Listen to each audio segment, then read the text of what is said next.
going to go right into additional questions. This one is for both of you.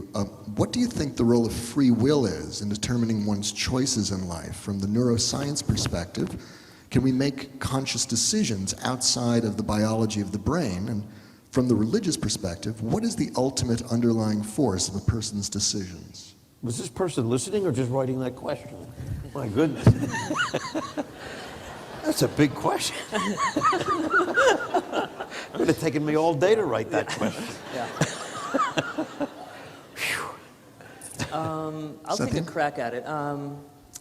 So from the religious perspective, how does free will fit into that person's bigger, I guess, cosmic understanding of all these things, right? So, gosh, you know, I think in the Jewish mind, there's an incredible comfort with tension.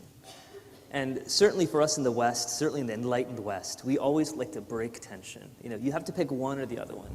In the Jewish mind, it's, when I talk about the Jewish mind, I'm talking about, you know, issues in Scripture, issues in the Second Temple era and earlier.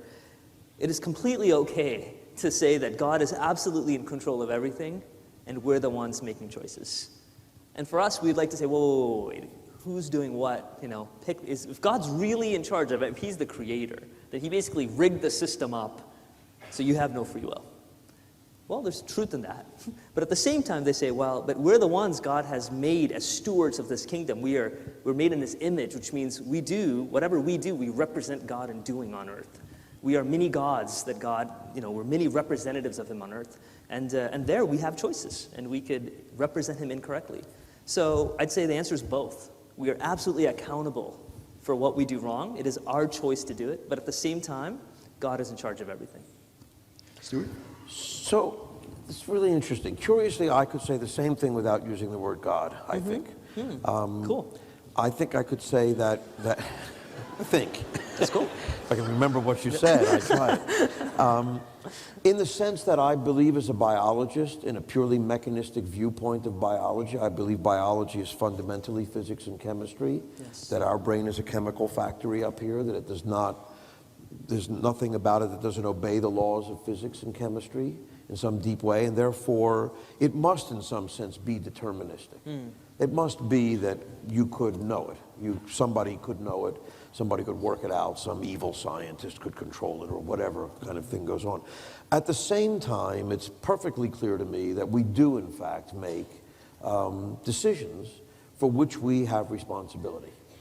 I'm not one of these people who believes that there's an evolutionary, post hoc evolutionary explanation for why we do crappy things and why we shouldn't punish people for this or that. I don't know what the jurisprudence of it all ought to be or what's proper that way, but I don't think that's an excuse.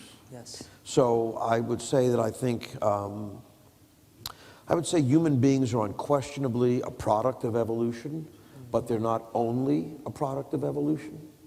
Interesting. And that's the difference. So it's totally deterministic, and yet there's free will. And I don't know how you make sense of that. So You just have to worry about that.